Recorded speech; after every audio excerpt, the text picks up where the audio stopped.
लोगों का मानना था कि चांद एकदम सपाट है, पर गैलीलियो के दूरबीन ने स्पष्ट रूप से दिखा दिया कि उसकी सतह पृथ्वी की सतह जैसी है। जब उन्होंने अपनी दूरबीन बृहस्पति ग्रह की ओर घुमाई, तो उसके चारों ओर चार छोटे तारों को देखकर वो हैरान हो गए। पहले उन्हें किसी ने नहीं देखा था। दूसरी रात तारों ने जगह बदल दी थी। फिर उन्होंने निष्कर्ष निकाला, जो सही था, कि वो तारे दरअसल बृहस्पति के आसपास चक्कर लगाने वाले चांद थे। लोग हमेशा आसमान में दिखने वाली उस रहस्यमय चमकीली रेखा को, उसका फीका सफेद रंग देखकर आश्चर्य जताते हैं, जिसे हम आकाशगंगा कहते हैं। वो क्या था? क्या गैलीलियो शायद ये ढूंढ निकाल सका? वो अनगिनत तारों से बनाया गया था, जो इतने फीके थे कि दूरबीन के बिना उन्हें देखना मुश्किल था। गैलीलियो को यह एहसास हुआ कि वो सूरज थे, बिल्कुल हमारे सूरज की तरह, पर काफी दूरी पर थे।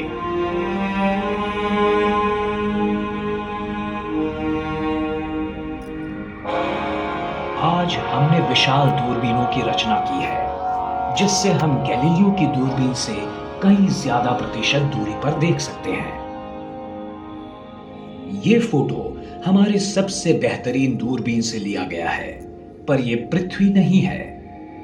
ये अंतराल है, जहां बादल, प्रदूषण या वातावरण दृश्य में बाधा नहीं डालता। यह है हबल स्पेस टेलीस्कोप। इससे हमने विश्व की कई विस्मयकारक चीजों को देखा है।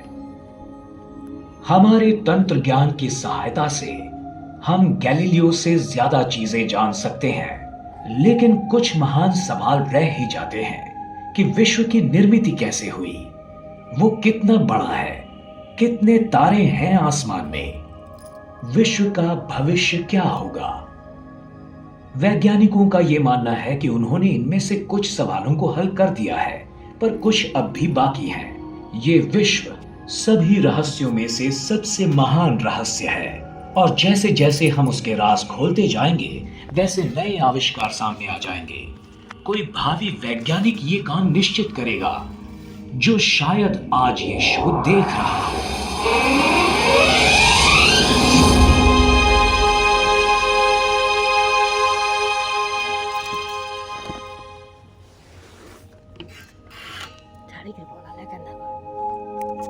आज के विज्ञान का अनुमान है कि विश्व की आयु लगभग 14 अरब वर्ष है।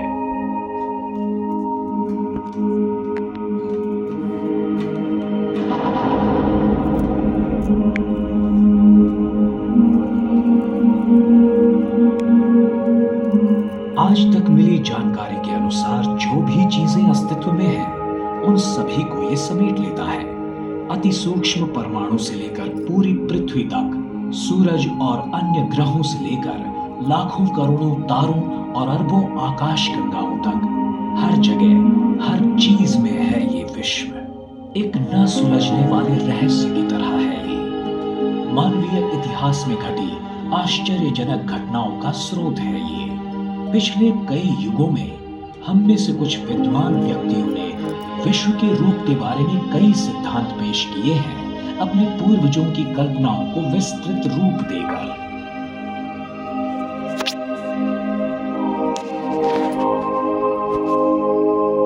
आज के विश्व की ये कहानी गतकाल के उन महान खगोल वैज्ञानिकों को शायद अजीब लगेगी, जैसे भारत के विश्वामित्र, ग्रीस के टॉलेमी, भारत के आर्यभट्ट, पोलैंड के कोपरनिकस और इटली के गैलीलियो।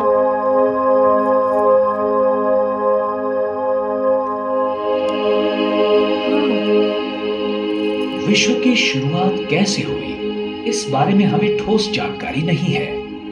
कुछ लोग मानते हैं कि उसकी निर्मिति बहुत सालों पहले हुई थी, और कुछ मानते हैं कि वो पहले से ही अस्तित्व में था। आज के विज्ञान का अनुमान हमें बताता है कि विश्व का निर्माण बिग बैंग नामक विस्फोट से हुआ, लगभग 14 अरब वर्ष पहले।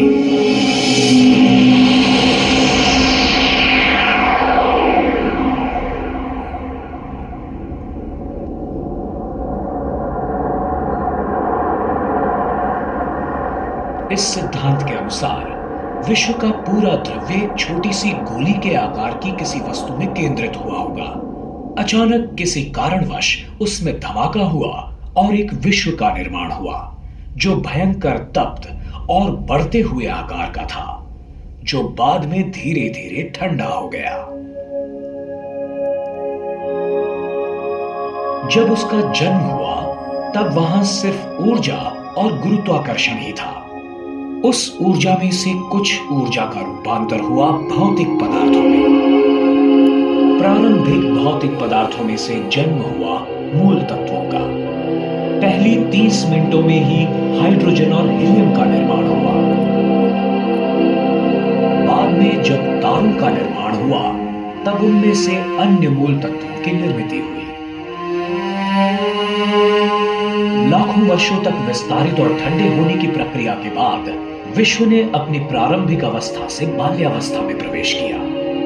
उसके बाद बहुत सारी दिलचस्प घटनाएं घटने लगी। गुरुत्वीय आकर्षण से कुछ भौतिक पदार्थ इकट्ठे हुए और यहां वहां घने गुच्छों में बिखर गए।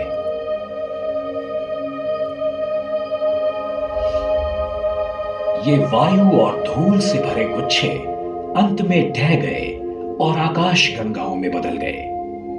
आकाश गंगाओं के हाइड्रोजन और हीलियम वायु बिखरकर उनमें से छोटे बादल बन गए। इन बादलों में से आकाश गंगाओं के पहले तारों का जन्म हुआ। शुरुआत में निर्माण हुए बहुतांश तारे अति विशाल थे, पर कुछ लाख वर्षों तक ही वो टिक पाए। फिर उनका विस्फोट हुआ प्रलयंकर धमाकों में, जिन्हें सुपरनोवा के नाम से जाना जाता है। जीवन के लिए आवश्यक मूल तत्वों का निर्माण इन विशाल तारों के आंतरिक भाग में हुआ। जब उनका विस्फोट हुआ तब ये मूल तत्व आंतरतारकीय अवकाश की कड़ी शीतलता में फेंके गए। इन सुपरनोवा के विस्फोटों ने दूसरी पीढ़ी के तारों के निर्माण की प्रक्रिया की शुरुआत की।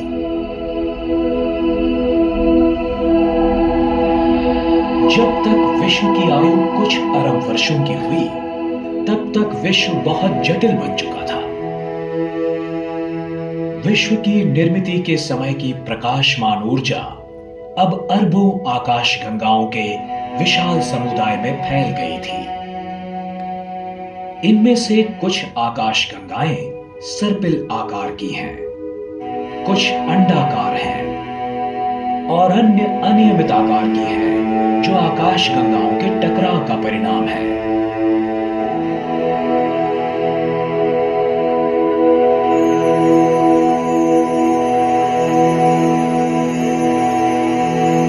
तारों की कई पीढ़ियों ने एक के बाद एक जन्म लिया। जीवन के लिए आवश्यक कार्बन, ऑक्सीजन और लौह जैसे मूल तत्वों की निर्मित की गई। अंततः उनका नाश हुआ। जैसे जैसे विश्व लाख वर्षों में आकारमान में बढ़ता गया, वैसे वैसे वो पतला और विरल और ज्यादा ठंडा होता चला गया। सैकड़ों वर्षों पहले हमारा ये मानना था कि पृथ्वी ही विश्व का केंद्र है। बाद में विज्ञान ने यह साबित किया कि हमारा ग्रह और अन्य ग्रह दरअसल सूरज की परिक्रमा करते हैं। आज हम जान चुके हैं कि सूरज खुद एक तारा है, उन 4000 लाख तारों में से जिनसे आकाशगंगा बनती है। पर हमारी आकाशगंगा जो अनगिनत तारों से बनी है, वो भी छोटी लगती है जब हमें यह महसूस होता है कि वो भी विश्व की अनगिनत आकाशगंगाओं में से केवल एक ही है। हमारी इस आकाशगंगा का निर्माण अरबों वर्षों पहले एक बड़े धमाके के बाद हुआ। मतलब अंदाजन 13.2 अरब वर्ष पहले। उसके सबसे प्राचीन तारों की आयु अंदाजन 10 अरब वर्ष है और सबसे नए तारे कुछ करोड़ों वर्ष की आयु के हैं। वास्तव में छोटे तारों का जन्म हर दिन होते ही रहता है। हमारा सूरज मध्यम आयु का तारा है। उसकी आयु है 4.5 अरब वर्ष।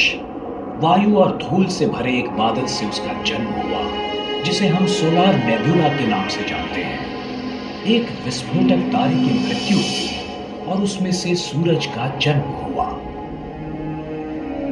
एक विनाश होते तारे के विस्फोट से निकली कंपन लहरों से सौर मंडल की निर्मिति की शुरुआत हुई। उस बादल से निकले वायु और धूल की अधिकांश मात्रा से सूरज की निर्मिति हुई और थोड़ी सी धूल और वायु इकट्ठी होकर सूरज के चारों ओर से छल्लों का तथा मलबे का निर्माण हुआ। इन छल्लों का बहुतांश द्रव्य इकट्ठा होकर उनमें से बुध, शुक्र, पृथ्वी, मंगल, गुरु, शनि, यूरेनस, नेपच्यून जैसे ग्रहों का निर्माण हुआ। द्रव्य के कुछ बचे कणों से प्लूटो जैसे छोटे ग्रह, ग्रहिका और धूमकेतु बने। 8 ग्रहों में से तीसरा ग्रह पृथ्वी एक ऐसे क्षेत्र में स्थित है जहां जीवन विकसित हो सकता है। शुक्र की तरह वो सूरज से इतना भी नजदीक नहीं है जहां पानी उबलता रहता है, और वो इतना दूर भी नहीं है जहां पानी का बर्फ बन जाए, जैसे कि मंगल। पानी जल रूप में जीवन विकास के लिए और उत्क्रांति के लिए आवश्यक है। शुरुआत में पृथ्वी काफी तप्त थी। वहां वातावरण का अभाव था। यथावकाश बाहरी सतह ठंडी होकर सख्त पपड़ी जैसी हो गई, जिसका अंतर्भाग पिघली हुई शिला से बना था। कई जगहों पर पपड़ी फाड़कर अंदरूनी द्रव्य बाहर आया और ज्वालामुखी बन गए। इनमें से तप्त लाल रंग का लावा और वायु बरसने लगे। इन वायुओं ने पृथ्वी का पहला वातावरण बनाया। एक सिद्धांत के अनुसार शुरुआत के इस वातावरण में स्थित बादलों से हजारों सालों तक अविरत बरसात हुई और महासागर बन गए। दूसरा सिद्धांत ये बताता है कि पृथ्वी पर स्थित पानी के समूह विशाल धूमकेतुओं के आघात से बने गड्ढों में बर्फ के टुकड़े पिघलने से बने।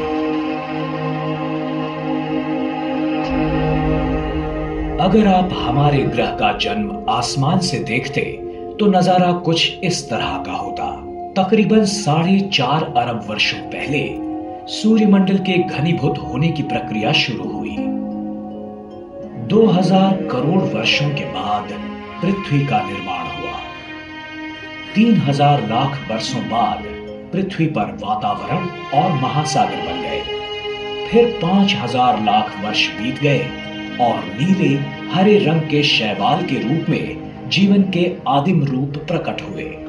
5000 लाख वर्ष और बीत गए और जीवाणु तथा वनस्पति अस्तित्व में आए। उसके बाद करोड़ों वर्षों की कालावधि के दरमियान अधिक से अधिक जटिल जीवों का निर्माण होता रहा, पहले समुद्र में और बाद में जमीन पर।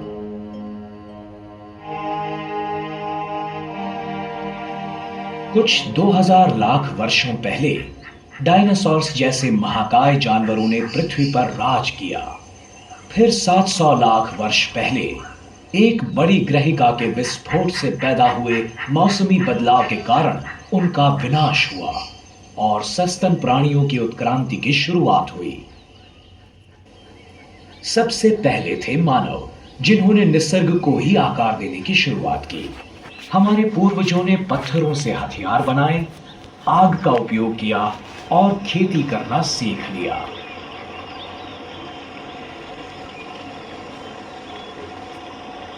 पथिकों और भटकइये लोगों से हम आदिवासी बन गए।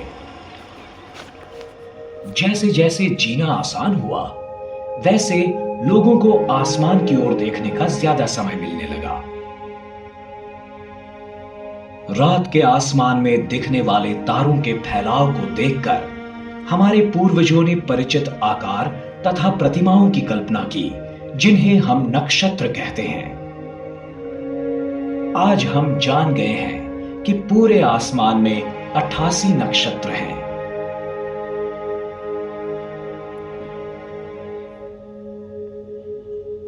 इनमें से 12 राशि चक्रीय नक्षत्र हैं। एक साथ देखें तो उनका आकार आसमान में एक पट्टे की तरह दिखता है। सूरज, चांद और ग्रह इस राशि चक्र के पट्टे से गुजरते हैं, ऐसा आभास होता है।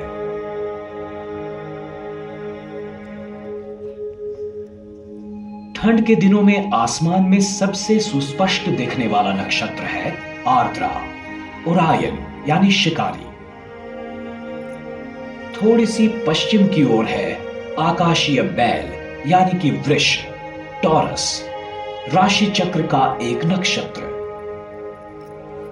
ऐसे लगता है कि यह बैल उस शिकारी पर हमला कर रहा हो। नारंगी रंग का एक विशाल तारा रोहिणी यानी कि एल्डनबरन इस बैल की आंखों की जगह होता है। आर्द्रा की दूसरी ओर हमें व्याध यानी कि महाश्वान या कैनिस मेजर दिखता है, सीरियस यानी डॉग स्टार के साथ। सीरियस आसमान का सबसे चमकदार तारा है और वहां ऊपर है पपी डॉग, कैनिस माइनर। हीन श्वान तारामंडल जो अपने चमकने वाले तारे प्रोसियन के साथ है।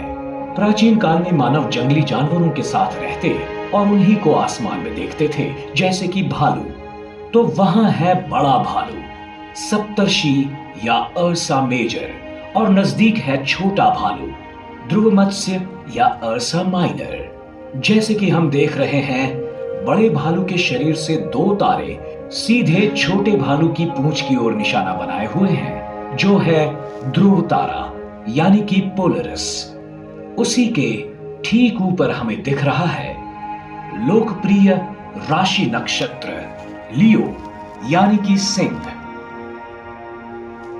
उसके आगे के पंजे के पास है एक चमकीला तारा मघा यानी रेग्युलस। ये दरअसल 4 तारे हैं और पूंछ के नजदीक है गैनेबोला जो एक जवान तारा है। दक्षिणी आसमान में हम देख सकते हैं एक प्राचीन जहाज को, नौका मंडल को, जो है आर्गो। हमने इस जहाज को 3 नक्षत्रों में बांट दिया है। इस प्राचीन जहाज के पाल को कहते हैं वेला, इसका पिछला हिस्सा पपीज और नौतल को कहते हैं करीना।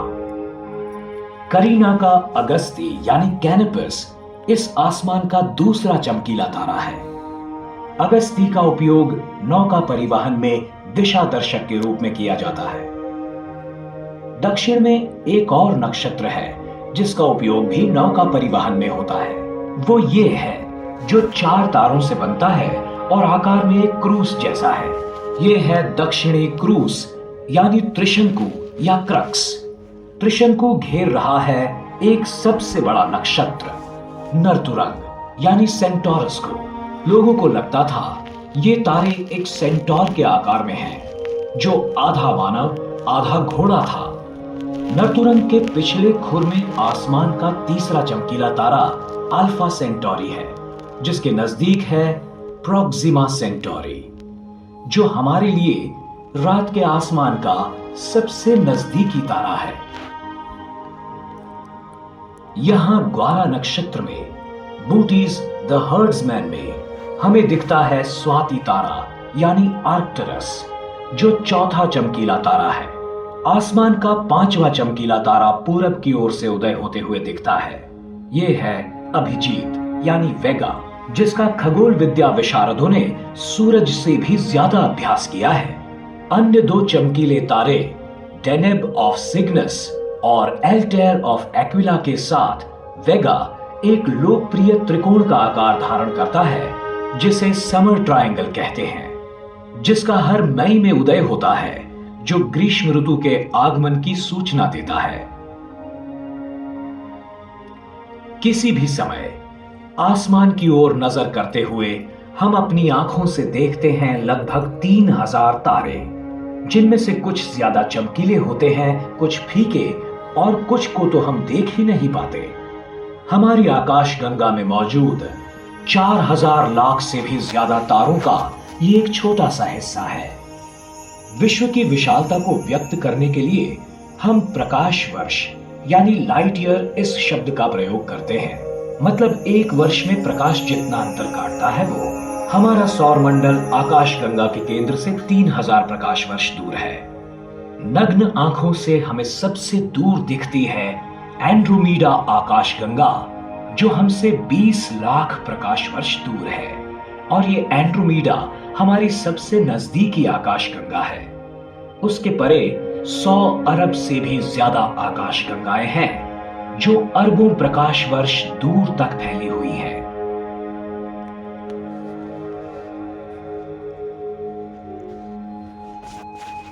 हमने हजारों वर्षों तक विश्व का निरीक्षण करके उसे समझने की कोशिश की है।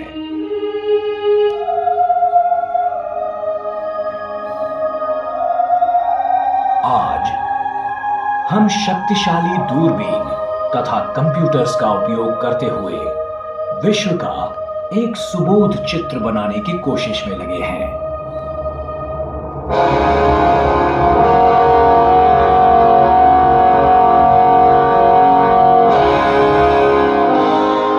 हमें एक सवाल हमेशा आकर्षित करता है, क्या दूर वहां पर जीवन है? कुछ आसमान निरीक्षक सिर्फ उस अलौकिक प्राणी मात्रों के खोज में डूबे रहते हैं। हाल ही में हमने ये खोज लगाई है कि कई तारों की अपनी ग्रहमालाएं हैं।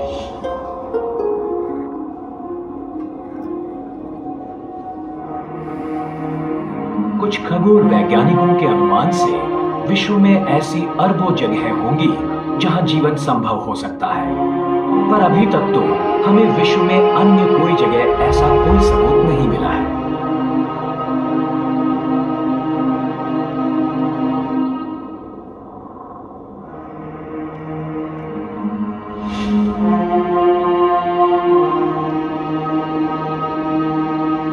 जीव वैज्ञानिक और लेखक जूलियन हक्सली ने कहा है, इस महान विश्व में और भी जीवित प्राणी होंगे जो विवेकशाली, समझदार और महत्वाकांक्षी होंगे, पर हमें उनके बारे में कोई जानकारी नहीं है। हम बस इतना ही जानते हैं कि मानव का मन और व्यक्तित्व अद्वितीय है और वो इस विश्व को प्राप्त हुई सबसे उच्चतम चीजें हैं।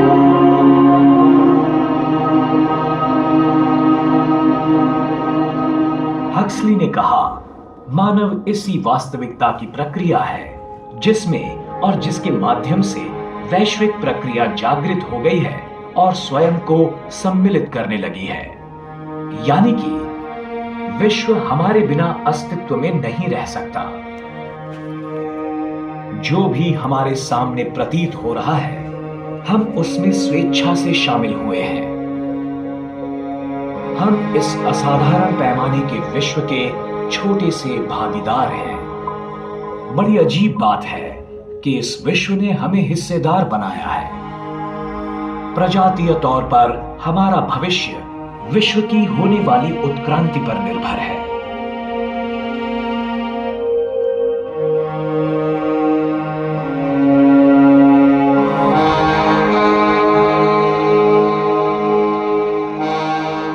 आने वाली सदियों में पृथ्वी का ऋतुमान काफी मात्रा में बदलने की संभावना है।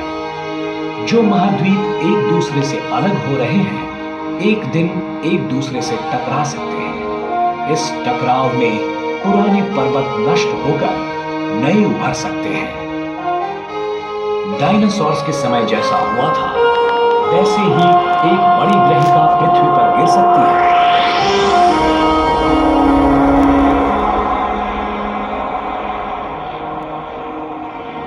कुछ नजदीकी तारों का नाश होगा तो कुछ नए तारे जन्म ले सकते हैं।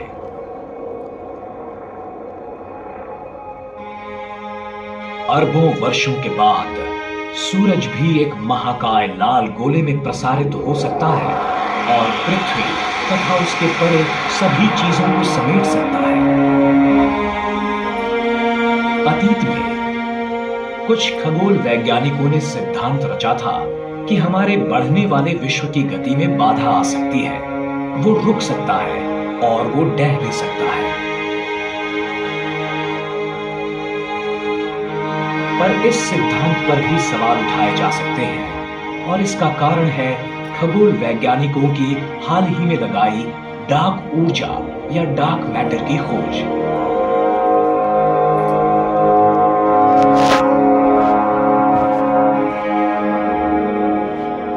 डार्क मैटर क्या है इसके बारे में हमें सही जानकारी तो नहीं है, पर हम इतना जानते हैं कि विश्व का बड़ा हिस्सा इनसे बनता है और ये साबित करती है कि विश्व केवल आकार में नहीं बढ़ रहा, बल्कि उसकी गति भी तेज हो रही है।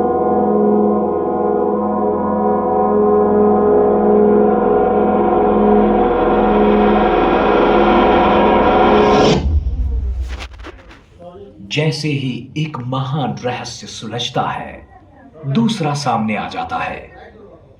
विज्ञान की यही तो सुंदरता है।